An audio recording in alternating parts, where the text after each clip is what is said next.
Those foundations on which capitalism is built are lies. Lies that your boss cares about you, that the police is meant to protect you, that everything is fine. We're not killing the planet. If you keep working harder, you're gonna make it one day. As communists and anarchists, as revolutionaries fighting capitalism or imperialism, we understand that this is the idea of capitalism, is to sell lies. One of the most profound theories I believe that Marx wrote about was the theory of alienation. The fact that under capitalism, people are disconnected, estranged from the natural world, from their own labor, from themselves, from people around them. I do think that is one of the core principles of capitalism, and we're seeing that right now. The enormity of loss and pain and death and suffering that has happened and is still happening, and it's getting worse, by the way, is huge. But capitalism is telling us that everything's okay, that we continue to be alienated. If you think things are okay, then you're fallen for it, right?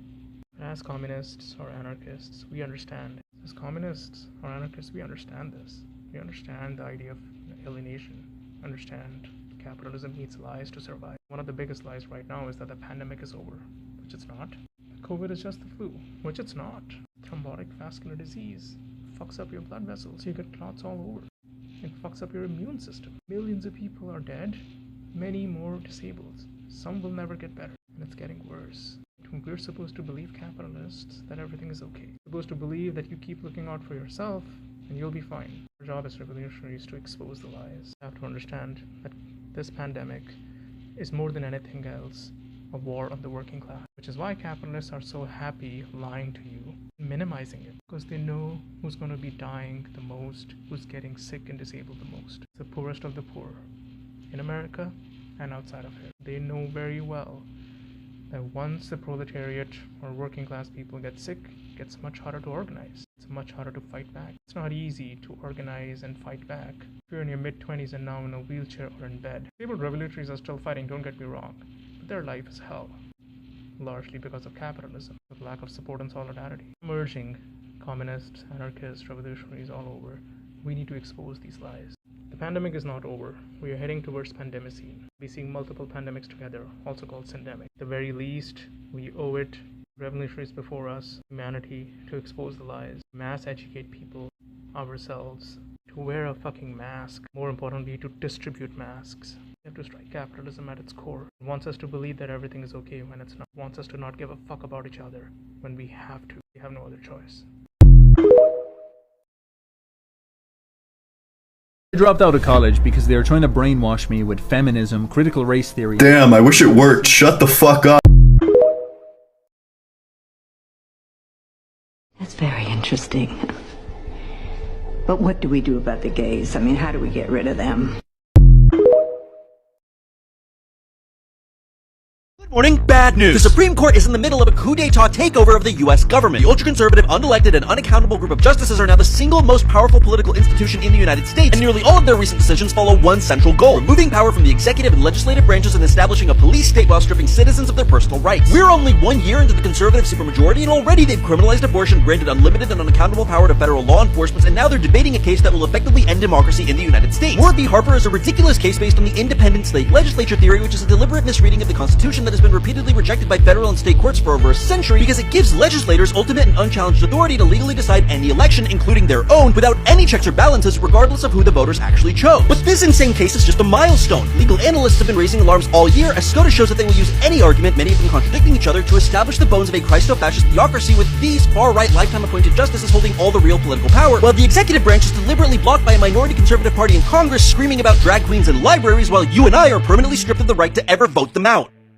What the heck is a pronoun? I'm like, I'm tired. My pronoun is sick and tired of these pronouns. One of the most fascinating things happening in politics right now is Republicans thinking they don't like pronouns. They started off disliking the concept of changing your pronouns, but now the Republican Party has fully tricked itself into thinking they dislike the linguistic utility of a pronoun. Well, I'm Ted Cruz, and my pronoun is kiss my ass. They bringing pronouns into our military. And my pronouns are I won.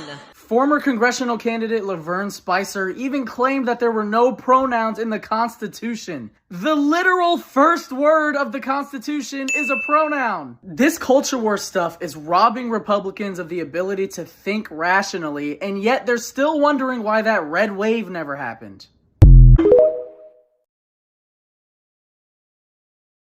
You are listening to Hammer and Sickle Radio. That's right, ladies and gentlemen. It is December 23rd, 2029, and here is today's news. Since we seized the means of production, we have diverted all American military spending to housing and treating the mentally ill, swiftly bringing homelessness down to zero.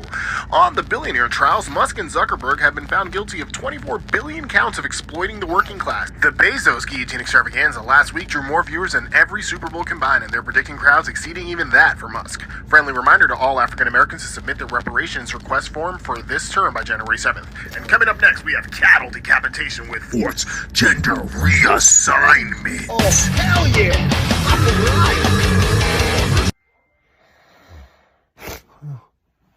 Oh, it was just a dream. No, man.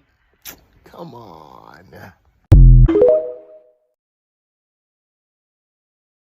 There is no ethical consumption under capitalism, but there are things that are more and less ethical. So if your idea of employing that is doing the worst ethically possible things and then saying, well, it's fine because there's no ethical consumption under capitalism, you're just a shit person.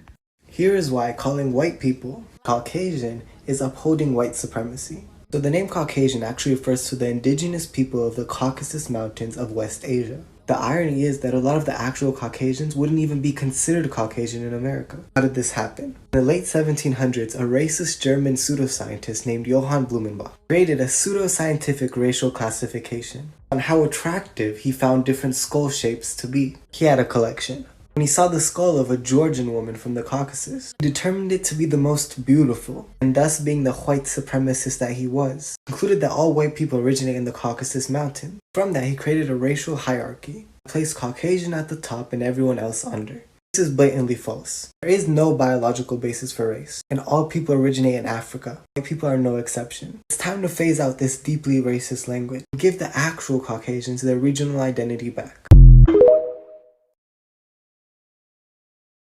10 ways to respond when someone says something racist. So when and why did you start believing that? Yeah, I'm gonna have to stop you right there. How is the person's race relevant to that story? Yeah, I hear what you're saying, but what evidence do you have to support that belief? That hasn't been my experience with insert racial group here. What experience have you had that gave you that opinion? Tell me more about what you meant by that comment. You cannot say things like that around me.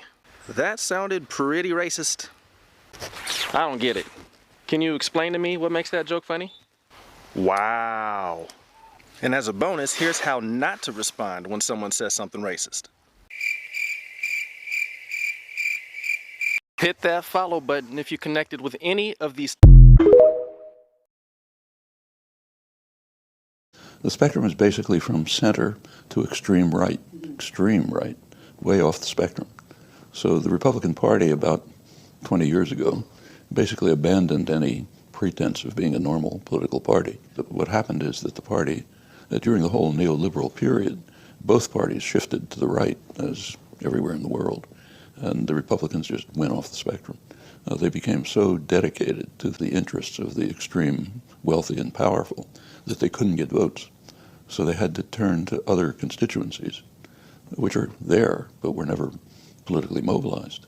Christian evangelicals, nativists who are afraid they're taking our country away from us, people who are so terrified that they have to carry a gun into a coffee shop, and that's their base, essentially. The Democrats have shifted to the right as well.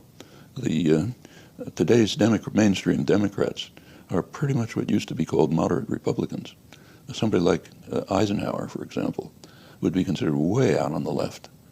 So, for example, Eisenhower strongly made it very clear, as he put it, that anyone who questions the programs of the New Deal is just not part of American political life. Well, by now that's a left-wing program. It's basically Bernie Sanders' program. Yeah. That's Eisenhower.